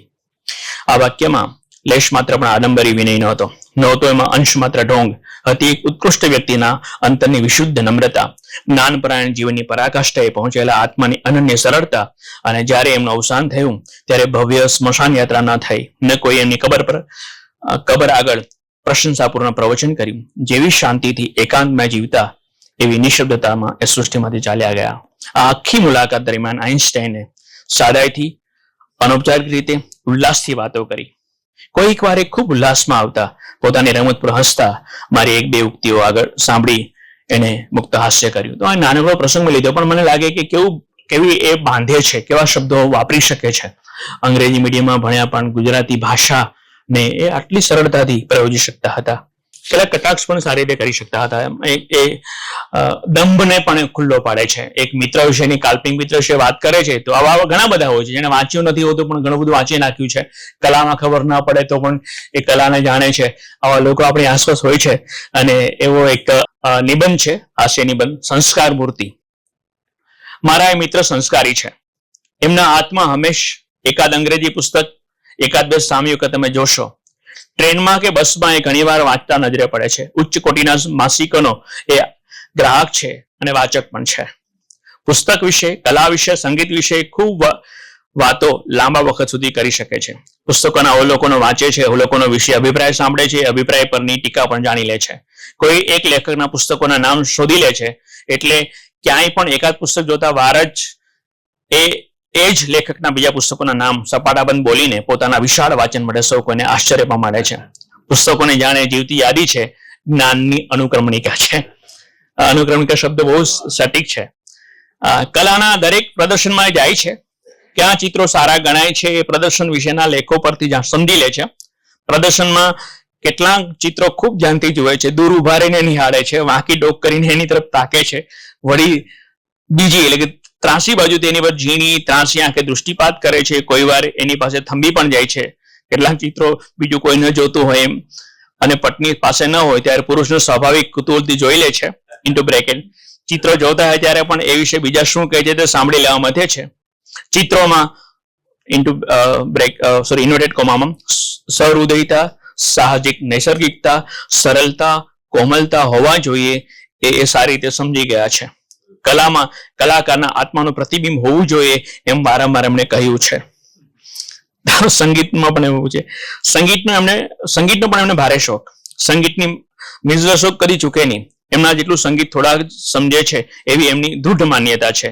પણ કોઈને એ કહેતા નથી. બીજા તાલ આપે કે ડોકું ધણાવે ત્યારે પોતે એમ કરે છે. કોઈ વાર પોતાના થકી અચાનક વાહ પણ બોલી દે છે, પણ આજુબાજુના આશ્ચર્યથી સામું જુએ તો પછી શાંત થઈ જાય છે. સારંગના સૂર એમને બહુ પ્રિય છે, પણ એમના વિરોધીઓ કહે છે કે એ એક જ રાગ એ ઓળખી શકે છે. આપણું સંગીત પાશ્ચાત્ય સંગીતથી તદ્દન જુદું છે એમ એમણે એકવાર મિત્રોની સભામાં પ્રતિપાદન કર્યું હતું. સંગીત કલા છે કે શાસ્ત્ર, એ પ્રશ્નનો ઉત્તર તો એટલો જ આપે છે કે કલાનું પણ શાસ્ત્ર હોય છે. તો મને લાગે ને રેન્જ બહુ છે, એટલે આફ્રિકાના ટુકડાઓમાં લીધા છે. પણ નવો શબ્દકોશ નામનો એમનો એક લેખ છે. એ દરેક શબ્દને જુદી રીતે સમજાવે છે. અકલિત, રાજ્યકર્તાઓની અને સરકારની નીતિ માટે વપરાતું વિશેષણ. અકલ્પ્ય, સત્તાધિકારીની મનોવૃત્તિ વિશેનું વિશેષણ. અકાલ, નેતાના અવસાન સમયે વાપરવાનો શબ્દ, ભલે સદગતની ઉંમર 86 વર્ષની હોય. અનુયાયી, એના બે અર્થ આપે છે, ઉપનેતા, અને બીજો સતત નેતા થવા મતતો અસંતુષ્ટ અને આશાભર્યો મનુષ્ય. અક્ષમ્ય, કોઈ પણ સત્તાધિકારી પર ટીકા કરવાનો અપરાધ. અખિલ, તો કે ભારતની પહેલા આવતું વિશિષ્ટ લક્ષણ, જેમ કે અખિલ ભારત તસ્કર મંડળ. આ શબ્દ જોજો, અખિલ ભારત તસ્કર મંડળ અથવા અખિલ ભારત કાળું બજાર. અદ્ભુત, આપણી પોતાની નવલકથા કે કવિતા વિશેનો આપણો અભિપ્રાય. અપૂર્વ, છેલ્લામાં છેલ્લી ફિલ્મનું વર્ણન. આયોજન, સુઘટિત ગોટાળો. અંતરાત્મા, જો કટાક્ષ કેટલું સટીક છે. અંતરાત્મા, અપ્રકિત શબ્દ, હવે કોઈ એનો નિર્દેશ કરતું નથી. અધિકાર, ગમે તે વિષય પર ફાવે તેમ અભિપ્રાય આપવાનો હક. ઐક્ય, સર્વે નેતાઓ, પક્ષો, કોમો એક જ અવાજે બોલી તેવી આદર્શ પરિસ્થિતિ. તો મને એવું લાગ્યું કે માત્ર હું શાસ્ત્રીય વાતો કરું એના કરતા કેટલાક નિદર્શનો સાથે આવા એક સમર્થ સર્જકને પહોંચવાનો મોકો છે. અલગ અલગ પરિસ્થિતિ લઈને, કઈ ઘટના લઈને, કોઈ પ્રસંગ લઈને, કોઈ પાત્ર લઈને એ ક્યાંક કટાક્ષ કરે છે, ક્યાંક હળવું ઠઠ્ઠા ચિત્ર દોરે છે, નર્મ મર્મ આ બધું લઈને અદ્ભુત ચંદરવો અમે રચ્યો છે. અને મારે ખાસ તો એ કહેવું છે કે વિષયનું વૈવિધ્ય ખાસું છે. મેં કહ્યું કે આકાશના પુષ્પમાં દીર્ઘ લેખો છે, પણ એ બહુ જ પ્રૌઢ લેખો છે. અને વચ્ચે વચ્ચે આવા હાસ્યના ચમકારા એ આપણને કે કશીક નવી દિશા તરફ લઈ જાય છે. તો આપણી ગુજરાતીતાને શોભાવે એવા વિશ્વ સ્તર પર જેમનું નામ આ રીતના અંકિત થયેલું છે. હું કહીશ કે ઘણા બધા લોકોને મળેલા છે આ રીતના કે ભારતીયતાના અંગ્રેજી પુસ્તકો દ્વારા જુદા સ્તર પર મૂકી આપી છે. એવા એક સર્જકને આજે 126 વર્ષ પછી 1990માં 15મી એપ્રિલે જન્મ થયો અને આજે 15મી એપ્રિલ 2026 એટલે 126 વર્ષ પૂરા થયા છે. 127મો જન્મદિવસ છે. બિલકુલ આદરપૂર્વક, ભાવપૂર્વક આવા ગુજરાતના પ્રથમ પદ્મ વિભૂષણ એવા વ્યક્તિને વંદન કરું છું અને આપ સર્વનો ખૂબ ખૂબ આભાર. Thank you very much. ભાઈ નિસર્ગ અને મનીષભાઈ અને આપ સૌ, આમ તો હમણાંથી હું મારા દરેક પ્રવચનની શરૂઆત એવી રીતે કરું છું કે ઉભા બોલી શકાય એમ ના હોય ને તો વક્તાએ સમજી જવું જોઈએ કે હવે આપણો સમય પૂરો થયો. સ્ટેજ ઉપર જેમ ચડતા શીખવાનું હોય છે ને એમ ઉતરતા, સમયસર ઉતરતા શીખવું જરૂરી છે. પણ હવે ક્યારેક આવું થાય છે કે કોઈ સમર્થ હાસ્ય લેખક વિશે આવી વાત હોય ત્યારે હવે વક્તવ્યો આપવાનું તો મેં બંધ કર્યું, પણ એક હાજર રહીને થોડુંક એ જે તે લેખક વિશે વાત કરવાનું ગમે છે. એટલે સંક્ષેપમાં હું કેટલીક વાત કરીશ. એ પહેલા મારે મનીષભાઈને અભિનંદન પણ આપવાના છે કે આવા એક સમર્થ હાસ્ય લેખક એના વિશે એમણે મનીષભાઈએ જે સેવા કરી છે આમ છક થઈ જવાય એવું છે. અને એટલે એમણે જુદા જુદા વિશે લેખકો વિશે ત્યારે એક સમયના પણ આજની પેઢીને કદાચ પરિચય ના હોય એવા એક સમર્થ હાસ્ય લેખક વિશે એક સમર્થ વક્તા દ્વારા તમે જોયું ભાઈ નિસર્ગ છે એ આમ આજે જ હું એને કહેતો હતો કે 25 વર્ષ પછી કદાચ એવું કહેવાશે કે આનંદ શંકર ધ્રુવ ને રમણભાઈ નીલકંઠ અને એ જે યુગ હતો પંડિતોનો એ યુગ નો અણસાર ફરી આપવામાં કદાચ નિસર્ગ કારણભૂત થાય એવો અભ્યાસી છે. વિવિધ કલાઓ એ ના અભ્યાસી છે. આપણે ત્યાં સાહિત્યના અભ્યાસીઓ છે એને પછી બીજી કલાઓમાં એમની કોઈ ગતિ હોતી નથી. ત્યારે નિસર્ગ આપણી ભારતીય સંસ્કૃતિ એ શેના કારણે આપણે ભારતીય સંસ્કૃતિનો જે આ મહિમા શેને કારણે કરી એના સાહિત્યને કારણે અને એની કલા સાધનાને કારણે. એટલે નિસર્ગભાઈ એ વિવિધ કલાઓના પણ અભ્યાસી છે. પોતે ઉત્તમ કલાકાર પણ છે. એટલે આજે એમના દ્વારા આ પ્રવચન થયું. પહેલાના સમયમાં એવું હતું કે અધ્યાપક છે એમ કહો એટલે વિદ્વાન એમ કહેવાની જરૂર નહીં, પણ હવે આજે જરા કહેવું પડે છે વિદ્વાન અધ્યાપક હોય ત્યારે. એટલે આપણા આજના સમયના વિદ્વાન અધ્યાપક છે. ગગન વિહારીભાઈ જ્યોતિન્દ્ર દવે જયારે મધ્યાકાશે હતા ત્યારે એના ઝળહળાટમાં કેટલાક આપણા ઉત્તમ લેખકો એટલે જે અભ્યાસીઓ હોય એને તો ખબર જ, પણ સામાન્ય પ્રજામાં જ્યોતિન્દ્ર દવે એક અજોડ લેખક તરીકે સ્થપાઈ ગયા ને વાજબી રીતે સ્થપાઈ ગયા. પણ જ્યોતિન્દ્રના વખાણ કરનારાઓમાંથી મોટા ભાગના એમનો અભ્યાસ કર્યો નથી. જે કર્ણોપકર્ણ જ્યોતિન્દ્ર દવેના ટૂચકાઓ એ કઈ ટૂચકાઓના માણસ નહોતા, પણ છતાં જ્યોતિન્દ્ર દવે લોકો સુધી પહોંચ્યા એમના ભાષણોને કારણે પહોંચ્યા. એમના તમામ પુસ્તકોનો અભ્યાસ તો બહુ ઓછા લોકોએ કર્યો, પણ એ અજોડ લેખક તરીકે સ્થાપિત થયા. એ સાચું પણ છે. પણ ગગન વિહારી મહેતા એમની જોડના લેખક હતા. આ બિલકુલ આમાં કોઈ અતિશયોક્તિ નથી. પણ ગગન વિહારી ભાઈ તો એ આ સાહિત્ય સર્જન એ તો એમને માટે એક ઘણી એટલે એમને એટલો સમય જ નહોતો. એ જાહેર પ્રવૃત્તિમાં જાહેર જીવનમાં દેશના નહીં વિશ્વના અર્થશાસ્ત્રીઓમાંના એક અર્થશાસ્ત્રી હતા. અને રાજકીય એટલે આમ કોઈ પક્ષીય નહીં પણ દેશના રાજકારણ ઉપર અર્થકારણ ઉપર અસર પાડી શકે એવા સમર્થ હતા. પણ એમના જે આ બે સંગ્રહો એમાંથી તમે જો એનો બરાબર અભ્યાસ કરો તો ખ્યાલ આવે કે આમ જો એમના કેટલાક લેખો છાપ્યા હોય અને જ્યોતિન્દ્ર દવેના લેખો સાથે છાપ્યા હોય અને નીચે નામ ના લખ્યું હોય આગળ પાછળ ક્યાંય કે આ કયો લેખ કોનો છે, તો અભ્યાસીઓને પણ નક્કી કરવું મુશ્કેલ થાય કે કયો લેખ ગગન વિહારી મહેતાનો છે, કયો જ્યોતિન્દ્ર દવેનો.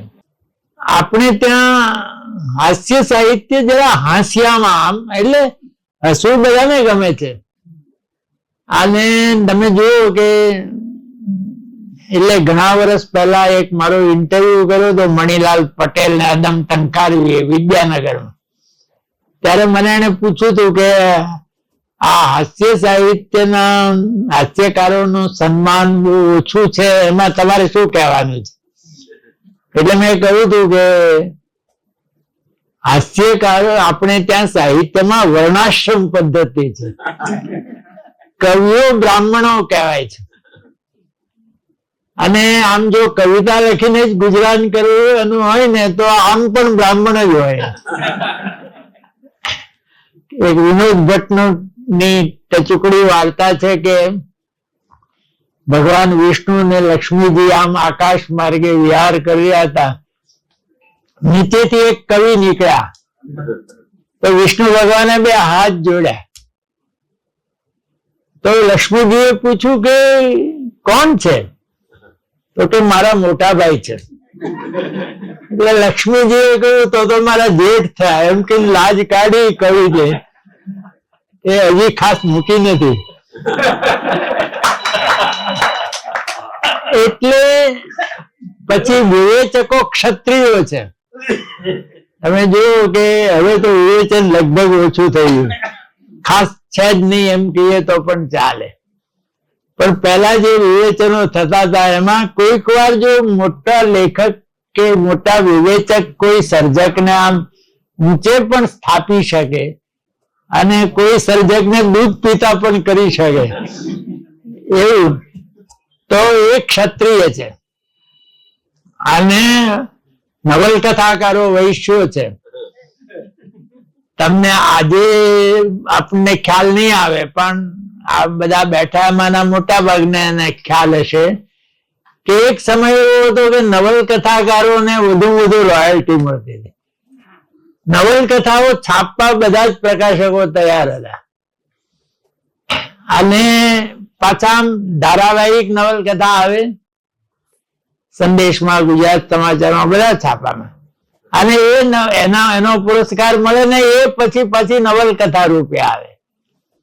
એટલે કવિઓને તો બહુ જ ઈર્ષા થાય એટલું કમાતા હતા નવલકથાકારો. અને પછી કહ્યું હાસ્યકારો શૂદ્રો છે, એની જરૂર બધાને પડે. સમાજની સાફ સૂફી તો શૂદ્રો જ કરે છે ને છતાં એનો મહિમા નહીં. માનવ જીવનની સાફ સૂફી નું કામ હાસ્યકારો કરે. એમાં જે કચરો ઉડ્યો હોય, એમાં જે પેલું થયું હોય, એ સાફ કરવાની જવાબદારી હાસ્યકારોની. અને છતાં એ હાસ્ય સાહિત્ય હાસ્યામાં આવે. અને આ ઇન્ટરવ્યુ આપ્યો એ વખતે તો હું કઈ કોલમ લખતો નહોતો, એટલે કોલમ ના લખો તો કોઈ ઓળખે જ નહીં. મેં મારી મરક પહેલા સંગ્રહની પ્રસ્તાવનામાં લખ્યું છે, અને હું કોઈને કહું કે હું મારું હાસ્યરસ નું આ પુસ્તક છે, તો આમ મને માત્ર જોઈને ઓળખતા હોય, જેને એમ થાય કે આ કોઈ દી હસતો હશે કે કેમ, એવું માનતા હોય એ એકદમ જ પૂછે એમ. અને મેં લખ્યું છે પછી કે એમ છે ને એ આનંદથી નહોતા પૂછતા, આશ્ચર્યથી પૂછતા હતા. એટલે કોલમ ના લખતો હોય તો શુદ્રાથી શુદ્ર કહેવાય. તો આ સ્થિતિમાં પણ જો આપણા હાસ્ય સાહિત્યનો બરાબર અભ્યાસ કરવામાં આવે તો આપણું હાસ્ય સાહિત્ય ઘણું જ સમૃદ્ધ છે. અને પરંપરામાં આપણે અર્વાચીન હાસ્ય સાહિત્યના દલપતરામથી ગણો, નરોલામથી ગણો, પણ રમણભાઈ નીલકંઠ જે હાસ્યના પિતામહ કહેવાયા, ત્યાંથી આજ સુધીના તમે લેખકો જુઓ તો આપણું હાસ્ય સાહિત્ય નિશંક સમૃદ્ધ છે. અને એને સમૃદ્ધ કરવામાં, અતિ સમૃદ્ધ કરવામાં જેટલો ફાળો જ્યોતિન્દ્ર દવેનો છે એટલું જ ગગનવિહારીભાઈનો પણ છે. માત્ર એમનું પ્રમાણ ઓછું છે, પણ કક્ષા બિલકુલ જ્યોતિન્દ્ર દવેના હાસ્યની કક્ષા. જ્યોતિન્દ્ર દવે શા માટે અજોડ કહેવાય? એટલા માટે અજોડ કહેવાયા કે હાસ્ય સાહિત્યમાં જીવનનું જે ઊંડાણનો અનુભવ થવો જોઈએ હાસ્ય કૃતિમાં, એ માત્ર જ્યોતિન્દ્રમાં થાય છે એવો પછી કોઈનામાં થયો નહીં, એ કક્ષાએ ના થયો. જીવનનું જે ઊંડાણ તો ગગન વિહારીભાઈના ભલે 2 જ પુસ્તકો છે, અને એ 2 પુસ્તકો એટલે અવળી ગંગા તો વર્ષોથી આઉટ ઓફ પ્રિન્ટ હતું ને અવળી ગંગા પણ મળતું. વિનોદ ભટ્ટ, ઉમાબેન રાંદેરિયા એમના દીકરી ગગનભાઈના, એ વિનોદભાઈને કહ્યું, વિનોદ ભટ્ટ, અને વિનોદભાઈએ એના પુનઃ પ્રકાશન કરાવ્યા બંને પુસ્તકોનું. અને ઉમાબેનને જયારે મળવાનું થતું હતું એમાં એકવાર ઉમાબેને કહ્યું કે ગગનભાઈનું હજુ ઘણું સાહિત્ય અપ્રસિદ્ધ છે. તો મેં કહ્યું તમે શોધી રાખો, અંગ્રેજીમાં છે તો ગુજરાતી કરાવ્યા તે. પણ પછી એમણે કહ્યું શોધીને કે હાસ્યનું નથી, એ અર્થશાસ્ત્ર ને એવા વિષયોનું છે. પણ હાસ્ય સાહિત્યના એમના આબેગ, એનો આકાશના પુષ્પોમાં વહેલા ઉઠવા વિશે લેખ છે. મારું જે પહેલું પુસ્તક છે મરક મરક, એમાં મોડા ઉઠવા વિશે એક લેખ છે. એ બિલકુલ એ પ્રેરણા, એની પ્રેરણા સ્થાન આ છે ગગનભાઈનો લેખ.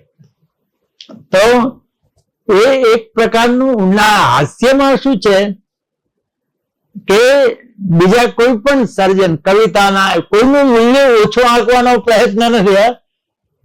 એમાં કઈ આપણે કવિતા લખતા ના આવડતી હોય ને એનું મૂલ્યાંકન કરીએ એનો કઈ અર્થ. પણ કોઈ પણ કવિતા, વાર્તા, લલિત નિબંધ, નાટક, કોઈ પણ સર્જનાત્મક કૃતિ, એના સર્જક પાસે 2 પ્રતિભા હોય. એક સંવેદનશીલતા હોય, થોડી અતિ સંવેદનશીલતા. એટલે સંવેદનશીલ તો મનુષ્ય માત્ર હોય, પણ સર્જક થોડો વધારે સંવેદનશીલ હોય. રશિયન વાર્તાકાર એન્ટન ચેખવ છે, એની એક વાત છે કે એકવાર રશિયામાં એ રેલવે સ્ટેશને બાંકડા ઉપર બેઠા હતા, અને રેલવેના એક અધિકારીએ મજૂરને તમાચો માર્યો રેલવેને.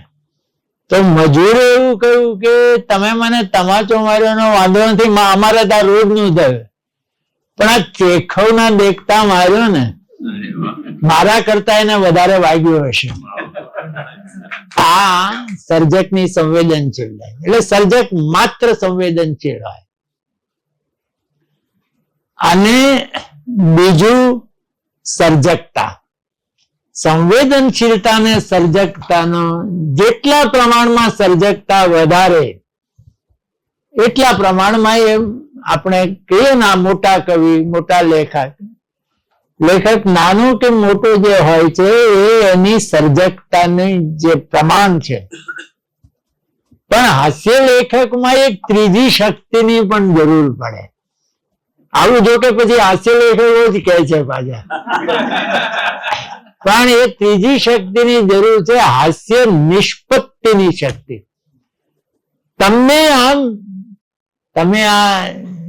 તમે આ જોયું શબ્દકોશ ને, અંગ્રેજીમાં એક ડેવિડ્સ ડિક્શનરી નામની પુસ્તક છે, ગુજરાતીમાં હજી એક આખું પુસ્તક એકે નથી, પણ તારક મહેતાએ થોડા શબ્દોના અનુવાદ કર્યા છે.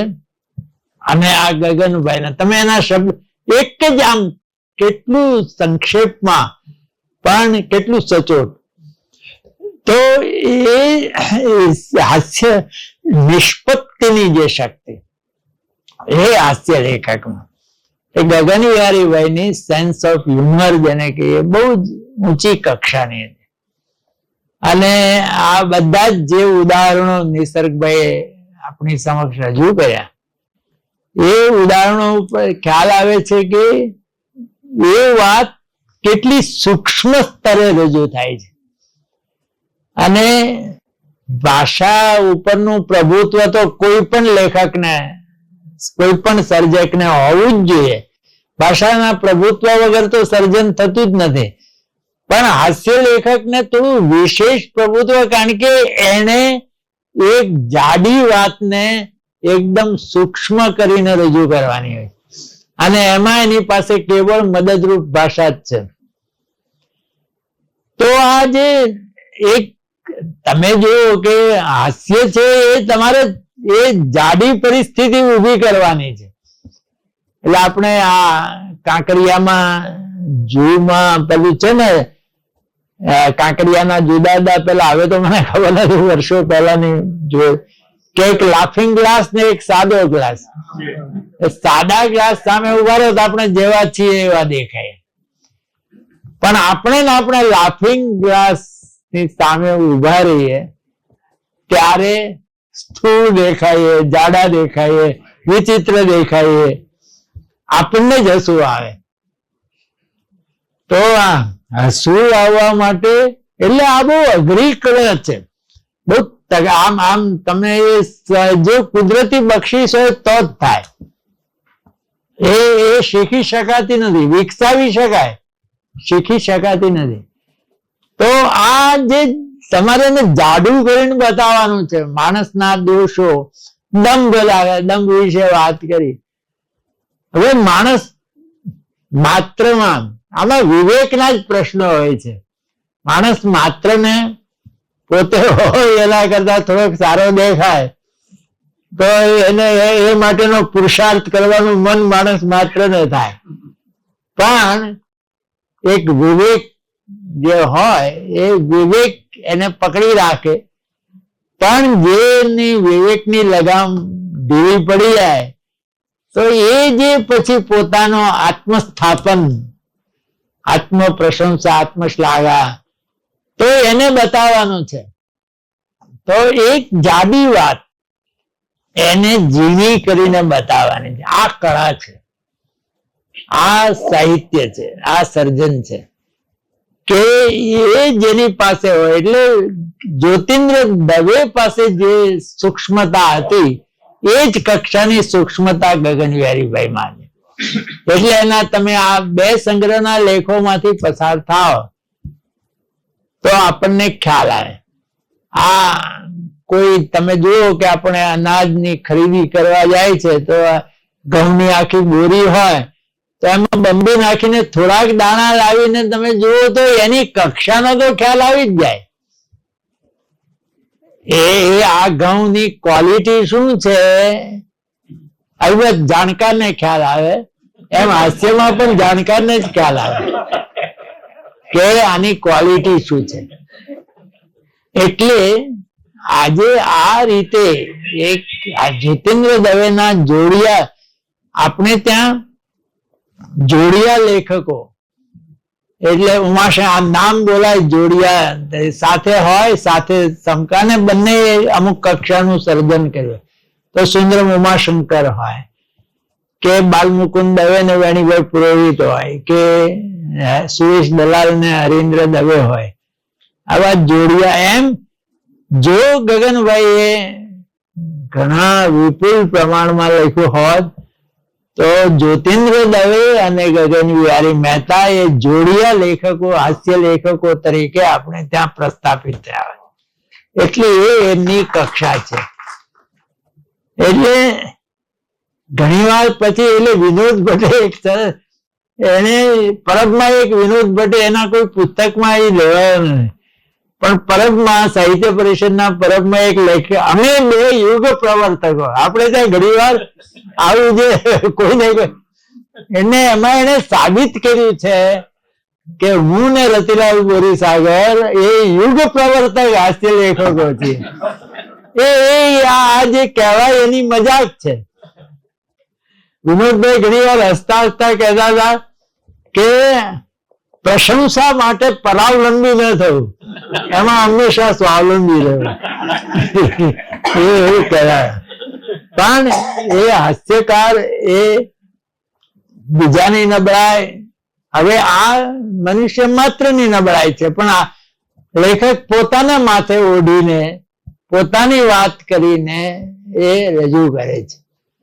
એટલે આ હજી જો અત્યારે જો સુપ્રાપ્ય ના હોય તો આપણે ધ્યાન દોરીશું અને ફરી છપાય બંને સંગ્રહો.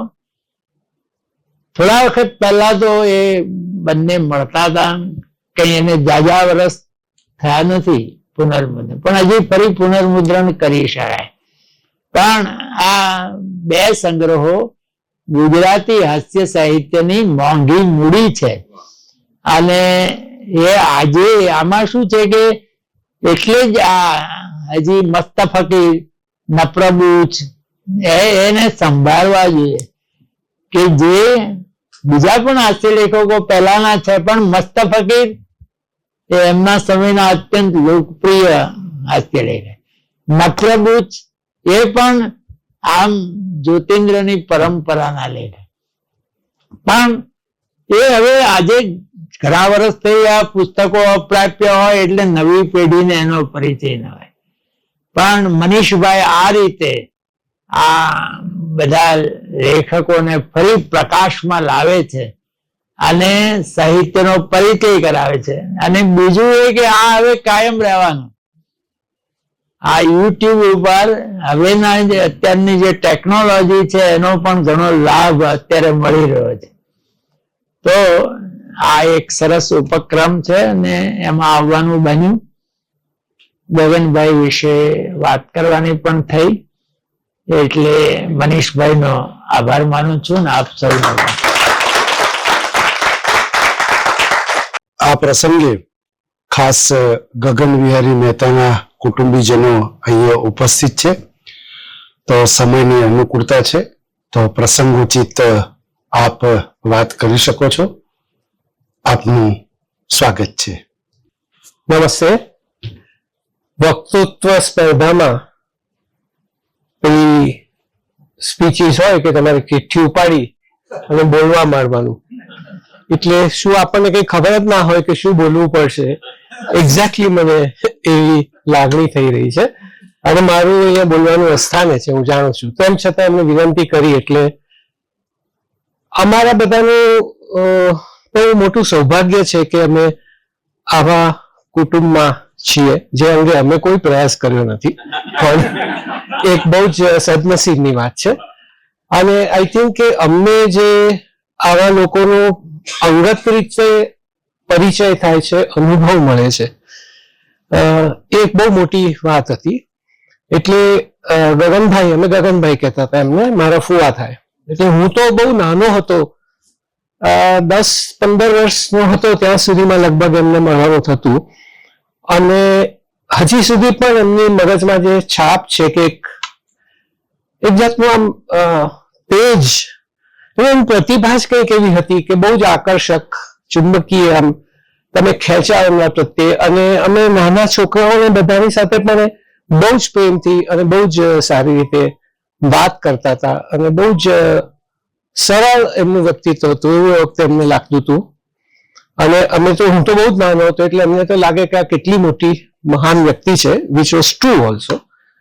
એટલે એવા અનુભવો થયા છે અને એમની વાતચીતોમાં બધું એટલું બધું વૈવિધ્ય આવે કે એમનો અનુભવ પણ, જે બધી વાત થઈ કે કેટલા બધા ક્ષેત્રોમાં અમે કેટલું બધું કર્યું હતું એ, અને એ અમુક વખતે જોક્સ કે એ રીતે હાસ્યરસિક કંઈ કહેતા હોય, એ બધા અમારા માટે બહુ, મારા માટે અને અમારા બધા માટે આમ છે બહુ આનંદના અનુભવો રહ્યા છે.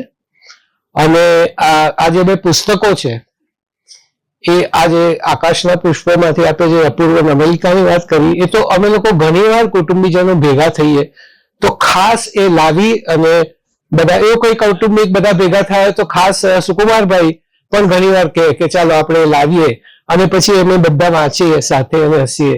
એટલે અમારા માટે એક જુદી જ વસ્તુ છે. અને આજે એનું બહુ સારી રીતે એના બીજા બધા પાસાઓ જે અમે લેમેન તરીકે નથી સમજતા, એના ઉપર આપ લોકોએ એટલું સરસ રીતે વિદ્વત્તાપૂર્વક બધું સમજાવ્યું, એટલે અમને પણ એક જુદો દ્રષ્ટિકોણ મળ્યો છે અને બહુ સારું લાગ્યું કે આ થયું. અમારા લોકોનો પરિચય કરાવીએ તો અમે 3 જણા રમણભાઈ નીલકંઠના ગ્રાન્ડ ચિલ્ડ્રન છીએ. હા, અમે અત્યારે તો નીલકંઠ અટક મારી પાસે જ છે ખાલી, બહેનોની અટકો બદલાઈ જાય સામાન્ય રીતે. તો એટલે જે વિનોદિની બેન નીલકંઠ હતા એમણે પણ એ અટક ચાલુ રાખી હતી, અમારા ફોઈ થાય. એવી રીતે અમારા બીજા ફોઈ સૌદામિની બેન અને ગગનભાઈ એમના પતિદેવ, એ તો એમણે બધું સમજાવ્યું. એટલે અમારા 3 જણામાં અહીંયા સૌથી મોટા છે અમારા બેન રોહિણી બેન. વધારે પરિચય તો શું કરાવવાનો હોય, ખાસું ભણ્યા છે, પીએચડી થયા છે અને IIM વગેરે સંસ્થાઓમાં ભણાવતા હતા પણ ખરા, પણ નોટ મેનેજમેન્ટ રિલેટેડ સબ્જેક્ટ. એમનું એડિટિંગ એટલે ભાષાને લગતું હતું. એ લોકોનો WAC નામનો એક કોર્સ હોય છે, રિટન એનાલિસિસ એન્ડ કોમ્યુનિકેશન, એ કરાવતા હતા. અને અમારું કુટુંબ અમુક સંસ્થાઓ સાથે પણ સંકળાયેલું છે, જેમાંની એક છે પ્રાર્થના સમાજ, ઈશ્વર પ્રાર્થના સમાજ અને નેશનલ ઇન્ડિયન એસોસિએશન. એના ટ્રસ્ટી પણ છે અને એનું પણ કામ આજ સુધી ઘણું બધું કરે છે અને એ એમણે ચાલુ રાખ્યું છે. પછી એમના પછી બેન છે સ્વાતિબેન. એ પણ આમ તો ઇકોનોમિક્સ ભણેલા અને ઘણા વર્ષો સુધી અમેરિકા રહ્યા છે અને હવે થોડા વર્ષોથી અહીંયા પાછા આવ્યા છે. એમના ઇન્ટરેસ્ટિંગ અનુભવોમાં અમેરિકામાં હતા ત્યારે એ ઇન્ટરપ્રિટરનું કામ કરતા હતા, એટલે દુભાષિયાનું કામ. એટલે ત્યાં જે ઘણા આપણા બધા ઇલીગલ લોકો ઇલીગલી અમેરિકામાં ચાલી જતા હોય છે, એ લોકોને ભાષાની સમસ્યા ઊભી થાય. એ લોકો પર કોર્ટમાં કેસ ચાલે ઇમિગ્રેશન લગતો, તો ભાષા ના આવડતી હોય તો એને માટે સરકાર ઇન્ટરપ્રિટર આપે. એટલે એક સંસ્થા હતી, એમની સાથે સંકળાયેલા હતા. એટલે એમને જુદી જુદી જગ્યાએ જવાનું થાય અને જુદા જુદા લોકો જે કંઈ બોલે કોર્ટમાં એ ટ્રાન્સલેટ કરવાનું. એમના પણ અનુભવો બહુ ઇન્ટરેસ્ટિંગ હતા. પછી હોસ્પિટલમાં પણ અમુક વખતે જતા હતા, કારણ કે હોસ્પિટલમાં અમુક પેશન્ટો ના પાડે કે અમે આ નહીં સહી કરીએ કે અમે આ નહીં ટ્રીટમેન્ટ કરાવીએ અને એ લોકો સમજે નહીં. એટલે એમણે બેને બધું ગુજરાતીમાં એમને ટ્રાન્સલેટ કરીને કરાવવું પડે, એટલે એ કરે છે. અને આમ હું આર્કિટેક્ટ છું અને પોતાનું કામ પણ કરું છું. હવે સેપ્ટ યુનિવર્સિટી, નિર્મા યુનિવર્સિટી વગેરે જગ્યાએ વિઝિટિંગ ફેકલ્ટી તરીકે ભણાવું છું. મારો પોતાનો શોખ સંગીતનો છે અને હું સરોદ વગાડું છું. આટલો પરિચય ગણો. Thank you. આભાર સોહનભાઈ. બંને વક્તાઓના વક્તવ્યથી આપણને કઈ વિશેષ પ્રાપ્તિ થઈ હોય તો બંને વક્તાઓનું ખૂબ તાળીથી સન્માન કરીએ. બંને વક્તાઓને વંદન, બંને વક્તાઓનો આભાર.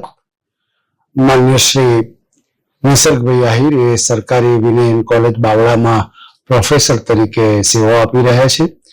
ગુજરાતી ભાષાના ગદ્ય અને પદ્ય તમામ સ્વરૂપોમાં એમનું લાંબુ ખેડાણ છે. તેઓ અમદાવાદથી અહીંયા ઉપસ્થિત છે. માન્ય શ્રી બોરીસાગર સાહેબ અમદાવાદથી ઉપસ્થિત છે. આપણી ભાષાના ઉત્તમ હાસ્ય લેખક છે. આ પ્રસંગે એ ઉપસ્થિત રહ્યા એનો વિશેષ આનંદ છે. આપ સૌ સમય ખર્ચીને આવ્યા એ માટે આપનો આભાર. આ કાર્યક્રમની નોંધ જે કંઈ ગુજરાતી અંગ્રેજી અખબારો લીધી એ તમામ અખબારોના તંત્રીશ્રી, રિપોર્ટરશ્રી, ફોટોગ્રાફરશ્રીનો આભાર. જેમને નિમંત્રણ કુરિયરથી નથી મળતા તો તેઓ બહાર પોતાનો વોટ્સઅપ નંબર લખાવી શકે છે. તે માધ્યમ દ્વારા અમે આગામી કાર્યક્રમોની જાણ કરીશું. એક સમૂહ તસવીર લીધા બાદ કાર્યક્રમ પૂર્ણ જાહેર થશે. બહાર આઈસ્ક્રીમની વ્યવસ્થા છે, એને ન્યાય આપવા વિનંતી.